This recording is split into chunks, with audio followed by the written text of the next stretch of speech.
Hello viewers, welcome to Madhulika classes. तो आज हम स्टार्ट करेंगे क्लास 7th का साइंस का 11th चैप्टर जो है transportation in animals and plants. तो इस चैप्टर में हम क्या क्या देखेंगे, हम देखेंगे सर्कुलेटरी सिस्टम के बारे में, ठीक है। हार्ट है, ब्लड वेसल्स हैं, इनके बारे में जानेंगे। दूसरा हम देखेंगे एक्सक्रीटरी सिस्टम के बारे में, ठीक है। तो जो ट्रांसपोर्टेशन का क्या मतलब होता है कि कोई भी चीज़ एक जगह से दूसरी जगह जाना, ठीक है। अब एयर है, ठीक है, एयर में से हम एयर ब्रीद इन करते हैं, हमने लास्ट चैप्टर में देखा था। तो ऑक्सीजन जो है वो हमारे सेल्स को चाहिए होता है। अब वो ऑक्सीजन हमारे सारे बॉडी के जितने भी सेल्स हैं सबके पास कैसे जाता है, ठीक है। खाना डाइजेस्ट हो गया, एब्जॉर्ब होता है स्मॉल इंटेस्टाइन में, तो वहाँ से फिर एब्जॉर्ब होकर सारे सेल्स में फूड कैसे पहुँचता है। उसके बाद जो वेस्ट है, कार्बन डाइऑक्साइड है, बाकी जो हमारा अनडाइजेस्टेड फूड है, ठीक है, वो किस तरह से ट्रांसपोर्ट होके बाहर एक्सक्रीट होता है, ठीक है। इसके बारे में हम इस चैप्टर में जानेंगे। तो चलिए सबसे पहले स्टार्ट करते हैं सर्कुलेटरी सिस्टम से। तो सर्कुलेटरी सिस्टम में क्या होता है, ये देखिए, ये जो डायग्राम दिया हुआ है इतना अच्छा सा, ठीक है, ये देखिए इसमें दिखा रहा है जो ये है, ठीक है, ये है हमारा हार्ट, ठीक है। और उसके बाद ये जो ब्लू कलर के आपको वेसल दिख रहे हैं बेटा, ये हैं वेन्स, और रेड वाली होती है आर्टरी, ठीक है। चलिए अब इसके बारे में हम जानते हैं। तो हमारे पूरे शरीर में क्या ब्लड है, ठीक है। तो ब्लड जो होता है, जब भी कहीं पे कट लगता है तो ब्लड निकलता है, ठीक है। ब्लड क्या होता है, blood is the fluid which flows in the blood vessels. तो ब्लड वेसल्स कौन कौन सी हैं, अभी अभी मैंने आपको बताया, वेन्स एंड आर्टरीज़, ठीक है। वेन्स और आर्टरीज़ में क्या फ़्लो होता है, एक फ्लूइड फ़्लो होता है जिसको बोलते हैं ब्लड, ठीक है। यही फ्लूइड, यही जो ब्लड है, it transport substances like digested food from small intestine to other parts of the body, ठीक है। यही ब्लड कैरी करता है oxygen from lungs to the cells of the body, ठीक है। यही जो है, यही ब्लड जो है वही हेल्प करता है इन removing the wastage from the body, ठीक है ना। तो ब्लड जो है वो बहुत ही इम्पॉर्टेंट पार्ट होता है हमारी बॉडी का, यही मेंस ट्रांसपोर्टेशन का काम करता है, ठीक है। अब ये ब्लड किस तरह से कैरी करता है, कैसे कैरी करता है, इसके बारे में जानते हैं। तो देखो ब्लड क्या होता है, ब्लड में ना, ब्लड एक फ्लूइड है, ठीक है। और इसमें ये जो फ्लूइड है इसका, देखो ब्लड में ना दो पार्ट्स होते हैं, ठीक है। ब्लड के दो पार्ट्स हैं, एक है फ्लूइड, ठीक है, और दूसरे हैं सेल्स, ठीक है। इसी फ्लूइड में ये सेल्स सस्पेंडेड होते हैं, मतलब कि रहते हैं, ठीक है। ये फ्लूइड को क्या बोलते हैं बेटा, इसको बोलते हैं प्लाज्मा। अभी जब कोरोना का टाइम था तो बहुत ज़्यादा बोला जा रहा था ना, प्लाज्मा डोनर की ज़रूरत है। तो यही फ्लूइड ही है ब्लड में से। अगर आप जो उसके सेल्स हैं, red blood cell, white blood cell, platelets, इनको अगर आप निकाल देंगे तो जो फ्लूइड बचता है उसी को बोलते हैं प्लाज्मा, ठीक है। तो ये आप ध्यान में रखिए, प्लाज्मा होता है वो फ्लूइड है, इसी में ये जो सेल्स हैं हमारे ब्लड के वो रहते हैं, ठीक है। और यही सेल्स काम करते हैं इसका ट्रांसपोर्टेशन का मेनली, ठीक है। फ्लूइड भी है, फ्लूइड भी ट्रांसपोर्टेशन का काम करता है। फ्लूइड में जो हमारा फूड है वो ट्रांसपोर्ट होता है फ्लूइड के थ्रू, ठीक है। चलिए आगे देखते हैं क्या लिखा है आपकी बुक में। तो blood is composed of a fluid called plasma in which different types of cells are suspended, ठीक है ना, समझ गए। अब देखिए ये हो गया हमारा ब्लड में क्या क्या, तो ये तो बात हो गई ब्लड की, ठीक है। ब्लड में क्या क्या होता है, फ्लूइड होता है जिसको प्लाज्मा बोलते हैं, और उसी में सेल्स रहते हैं ब्लड के। अब ब्लड के कौन कौन से सेल्स होते हैं उसके बारे में देख लेते हैं। तो ब्लड में 3 टाइप के सेल्स होते हैं। पहला है आरबीसी, ठीक है। आरबीसी का क्या फुल फॉर्म है बेटा, रेड ब्लड सेल, ठीक है, रेड ब्लड सेल। अब ये रेड क्यों होता है? रेड इसलिए होता है क्योंकि इसमें एक रेड कलर का पिगमेंट प्रेजेंट होता है जिसको हम बोलते हैं हीमोग्लोबिन। ये हीमोग्लोबिन ही होता है जो हमारा ऑक्सीजन को कैरी करके हमारे पूरे सेल्स को पहुंचाता है। ठीक है, यही हीमोग्लोबिन ऑक्सीजन को ट्रांसपोर्ट करता है। ठीक है ना, ये बहुत ही इम्पॉर्टेंट होता है। कभी अगर आपने सुना हो तो जब डॉक्टर के पास जाते हैं, जो इसको अनीमिया होता है, ठीक है, तो उसके अंदर इसी हीमोग्लोबिन की कमी हो जाती है जिसकी वजह से उसे वीकनेस होती है या उसको चक्कर आता है। ठीक है, तो इसी हीमोग्लोबिन की कमी की वजह से होता है। ठीक है ना, चलिए आपकी बुक में देख लेते हैं क्या लिखा है। Haemoglobin binds with oxygen and transported to all parts of the body and ultimately to all the cells. समझ गए? It will be difficult to provide oxygen efficiently to all the cells of the body without haemoglobin. ठीक है, the presence of haemoglobin makes the blood appear red. ठीक है, हो गया, ये RBC हो गया, समझ में आ गया होगा अब आप लोगों को। अब बढ़ते हैं नेक्स्ट सेल के बारे में जो है WBC। ठीक है, WBC क्या है? White blood cell. ठीक है, अब ये वाइट इसलिए होता है क्योंकि इसमें हीमोग्लोबिन नहीं है, पहली बात। दूसरा कि ये जो WBC है ना, ये बहुत ही इम्पॉर्टेंट सेल्स होते हैं। ये क्या करते हैं?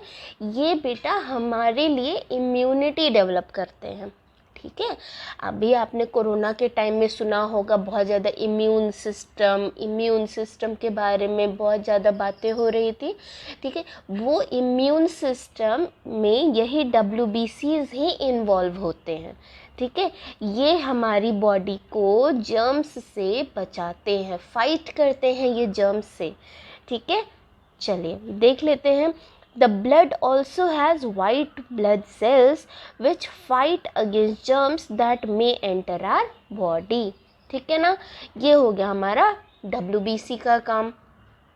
RBC का था कि हीमोग्लोबिन जो होता है उसमें वो ऑक्सीजन को ट्रांसपोर्ट करता है और WBC का काम है कि वो फाइट करता है। अब बात करते हैं हमारे थर्ड सेल के बारे में जो है प्लेटलेट्स। तो प्लेटलेट्स क्या होते हैं?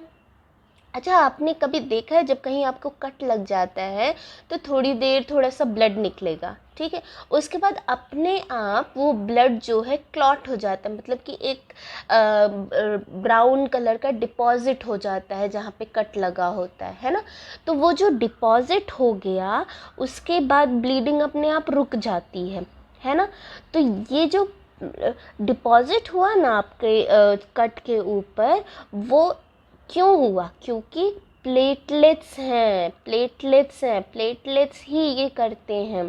ठीक है, प्लेटलेट्स हमें ज़्यादा हमारा ब्लीडिंग ना हो, ज़्यादा खून ना बह जाए कहीं से, इसके लिए प्लेटलेट्स होते हैं। जब हमें चोट लगती है तो वो हमारा ब्लड को ज़्यादा बहने से रोकते हैं। ठीक है, वो क्लॉटिंग कर देते हैं ब्लड की।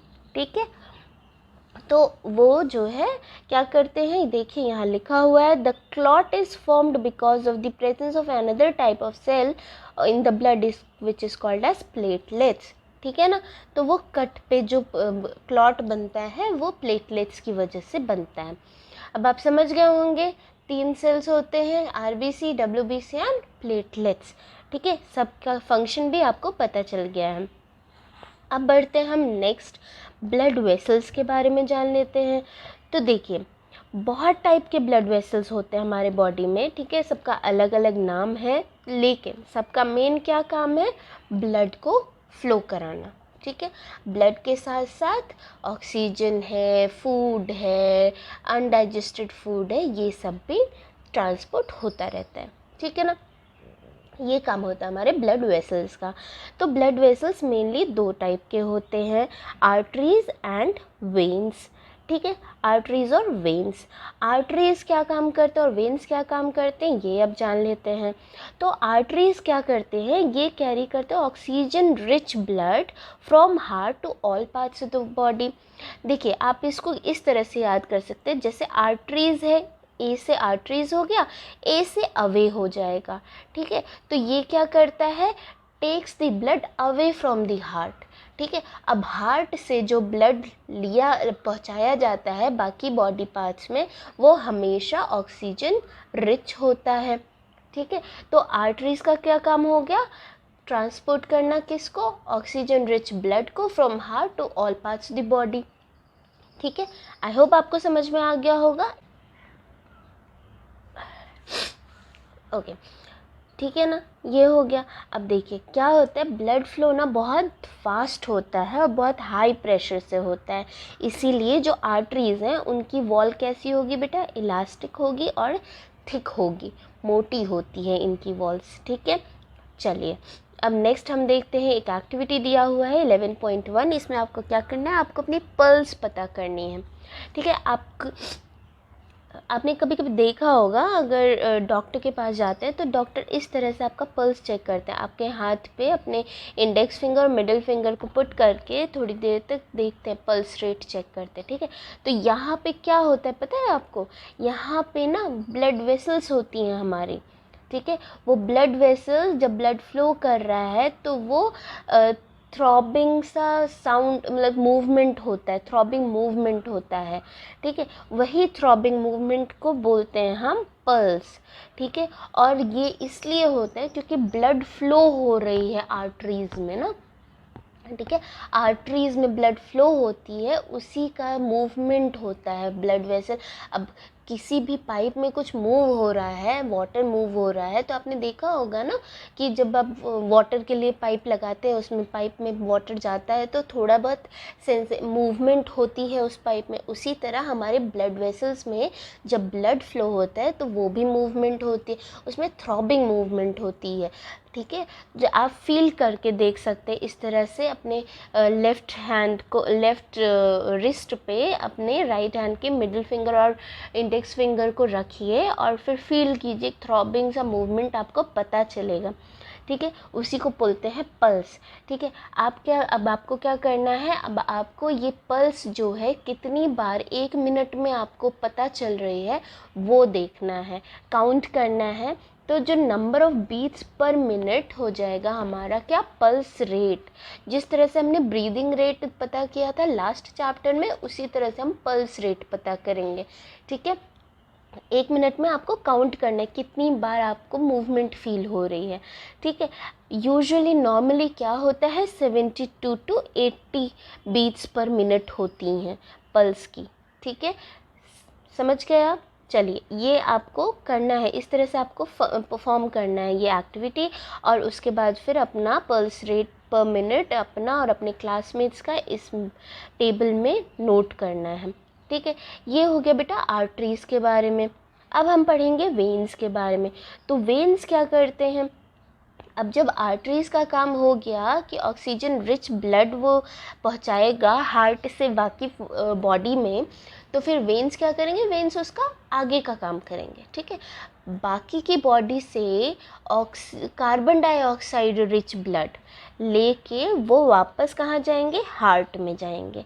ठीक है ना, देखिए यहाँ पे लिखा हुआ है, veins are the vessels which carry carbon dioxide rich blood from all parts of the body back to the heart. ठीक है ना, वेन्स की थिन वॉल्स होती हैं। ठीक है, और वेल्व्स प्रेजेंट होते हैं ताकि ब्लड फ्लो एक ही डायरेक्शन में हो टुवर्ड्स द हार्ट। ठीक है ना,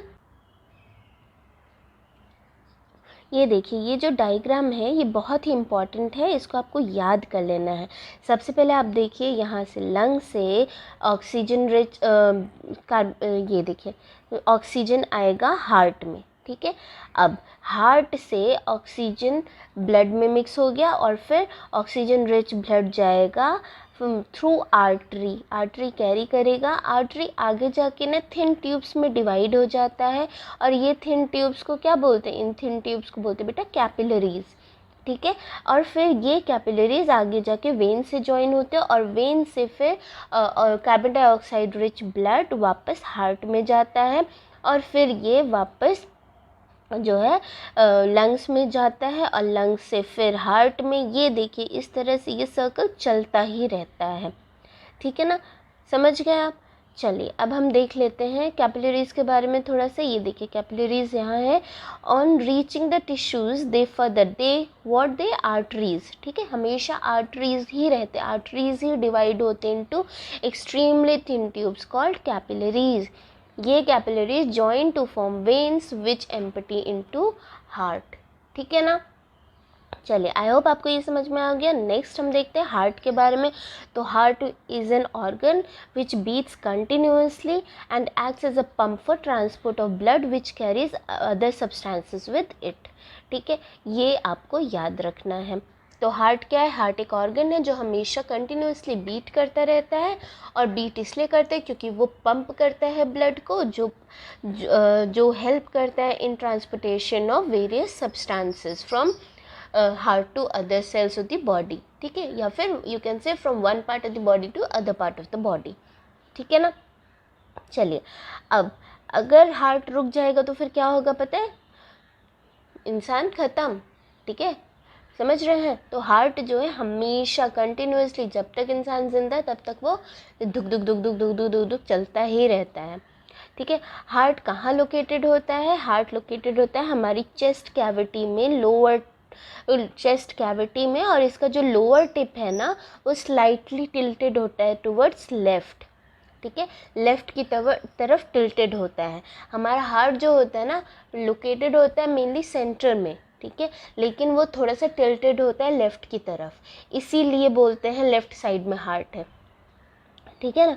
अब आप अपना फिंगर अपना जो है ऐसे आप मुट्ठी समझते हैं ना, मुट्ठी बना के देखिए, तो जितनी बड़ी आपकी मुट्ठी है उतना ही बड़ा आपका हार्ट होता है, उसका वही सेम साइज़ होता है, ठीक है। तो योर हार्ट इज़ रफली the size of your fist, fist बोलते हैं मुट्ठी को, ठीक है। तो जितनी बड़ी आपकी मुट्ठी है ना उतना ही बड़ा आपका हार्ट होगा। अब थोड़ा देख लेते हैं ब्लड डोनेशन के बारे में। तो ब्लड डोनेशन करना चाहिए क्योंकि बहुत ही इजी होता है, पेनलेस होता है, और अगर ब्लड की कमी की वजह से किसी की डेथ हो जाती है ये अच्छी बात नहीं है ना। हम देखिए ब्लड ना हमेशा बनता रहता है, ठीक है, हमारे ब्लड कि अगर आपको ब्लड की कमी नहीं है, आप एनीमिक नहीं है, आपको कोई और प्रॉब्लम नहीं है, कोई डिज़ीज़ नहीं है, तो ब्लड डोनेशन पक्का करना चाहिए, क्योंकि ये एक हार्मलेस और पेनलेस काम है और ये बहुत ही सारी लाइव्स को बचा सकता है, ठीक है ना। चलिए नेक्स्ट देखते हैं। तो अब देखिए क्या होता है कि जो हमारा, अब आपके दिमाग में आएगा ना कि ठीक है भाई, ऑक्सीजन रिच ब्लड भी हमारे हार्ट में वापस जाता है, कार्बन डाइऑक्साइड रिच भी हमारे हार्ट में वापस है, तो फिर ये दोनों मिक्स नहीं हो जाएंगे, है ना। लेकिन ऐसा नहीं होता है, मैं बताती हूँ क्यों। ये देखिए, क्योंकि जो हमारा हार्ट है ना इसके 4 चैम्बर्स होते हैं, ठीक है। 4 चैम्बर्स कैसे होते हैं? ये देखिए, 2 इधर ऊपर, एक ये 2, ये तीसरा और ये 4th, ठीक है ना। ये देखिए, ये जो होते हैं ऊपर वाले इनको बोलते हैं बेटा एट्रियम। क्या बोलते हैं? एट्रियम, ठीक है ना। यहाँ देखिए लिखा हुआ लेफ़्ट एट्रियम और ये हो गया राइट एट्रियम, ठीक है। और जो नीचे वाले हैं उनको बोलते हैं वेंट्रिकल, ठीक है, लेफ़्ट वेंट्रिकल, राइट वेंट्रिकल, ठीक है। यहाँ देख रहे हैं, एक सेकेंड, ये जो है, ठीक है, ये वैल्व्स हैं, ठीक है। ये वैल्व्स क्या करते हैं कि ब्लड जैसे यहाँ से आया, ठीक है, फिर इधर गया, तो ये वापस ना चला जाए, ठीक है। और ये देख रहे हैं बीच में ये अलग है, सेप्टा है, सेप्टम इसको बोलते हैं, ठीक है। इस सेप्टम की वजह से ये दोनों ब्लड मिक्स नहीं होते हैं। जो रेड वाला है ना वो होता है ऑक्सीजन रिच ब्लड, ये वाला हो गया कार्बन डाइऑक्साइड रिच ब्लड, ठीक है। ये दोनों मिक्स नहीं होंगे क्योंकि ये अलग अलग चैम्बर्स हैं, ठीक है, समझ गए आप। देखिए, to avoid mixing of blood, the heart has 4 chambers, 2 upper chambers called atria या atrium and 2 lower chambers called ventricles, ठीक है। The partition between the chambers helps to avoid mixing of blood, mixing of oxygen rich and carbon dioxide rich blood, ठीक है। ये समझ गए आप। अब देखिए तो क्या होता है, डायरेक्शन जो होती है ब्लड फ्लो की वो हमेशा कहाँ से होगी, from heart to the lungs and back to the heart from where it is pump to rest of the body. ठीक है, हार्ट से लंग्स में जाएगा, लंग्स से हार्ट में आएगा और फिर हार्ट से वापस पूरी बॉडी में जाएगा, फिर वापस हार्ट में आएगा, हार्ट से फिर लंग्स में जाएगा। यही वाला जो ये डायग्राम है, ये वाला, यही बहुत ही ज़्यादा इम्पॉर्टेंट है। देख रहे हैं आप, हार्ट से पहले लंग्स में गया, फिर लंग्स से फिर हार्ट में आया, फिर हार्ट से पूरी बॉडी में जाएगा, फिर पूरी बॉडी से हार्ट में जाएगा, फिर हार्ट से लंग्स में जाएगा। ठीक है, ये चलता रहता है, यही है डायरेक्शन ऑफ ब्लड फ्लो। ठीक है ना। चलिए, और हमेशा देख रहे हैं आर्टरी यहाँ भी है which is taking blood away from the heart, artery यहाँ भी है which is taking blood away from the heart to the lungs. ठीक है, यहाँ देखिए टू द लंग टू, अब आर्टरी अगर अवे लेके जा रही है, दूर लेके जा रही है हार्ट से, तो वेन्स उसके पास लाएंगी, ऑब्वियस सी बात है। तो यहाँ देखिए पल्मोनरी वेन लंग से हार्ट में लेके आ रही है, यहाँ पूरी बॉडी से वेन्स जो है ब्लड को हार्ट में वापस लेके जा रही हैं।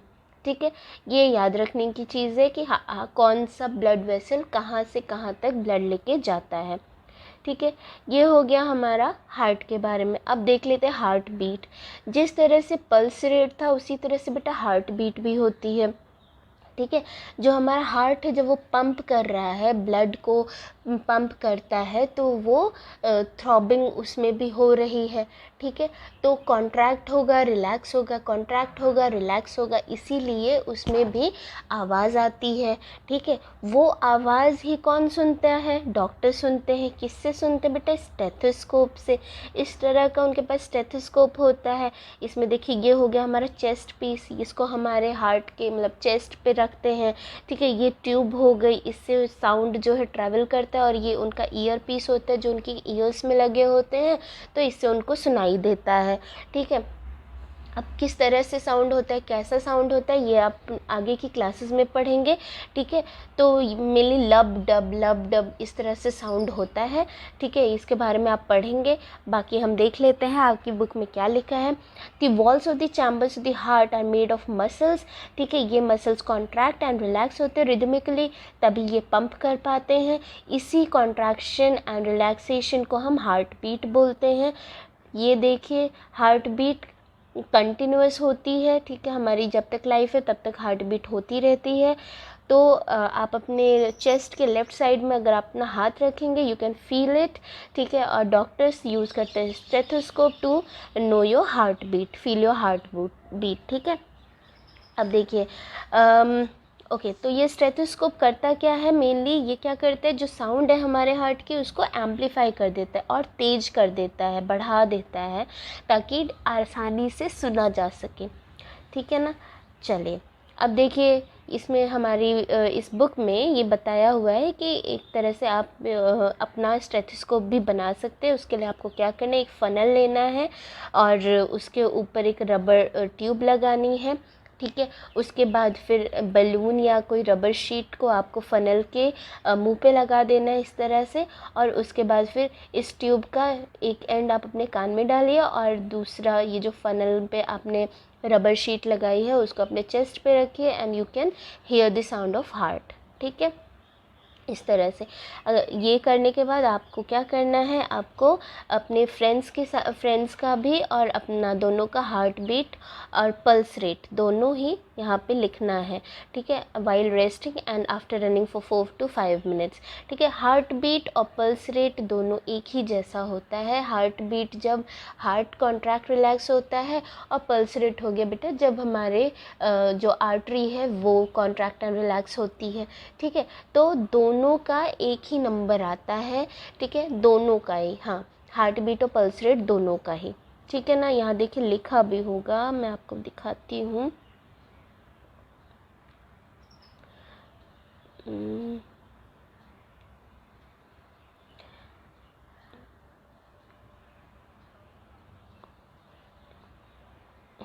ये देखिए लिखा है each heart beat generates 1 pulse in the artery and the pulse rate per minute indicates the rate of heart beat. ठीक है ना, तो दोनों एक ही नंबर रहता है दोनों का। ठीक है, चलिए नेक्स्ट हम देखते हैं जो rhythmic beating of various chambers of heart maintain circulation of blood and transport of substances to different part of the body. तो ये क्यों रिलैक्स कॉन्ट्रैक्ट होता है, क्यों हार्ट बीट होती है, क्यों, ताकि जो सर्कुलेशन है ब्लड का और ट्रांसपोर्टेशन है वो होता रहे। ठीक है ना।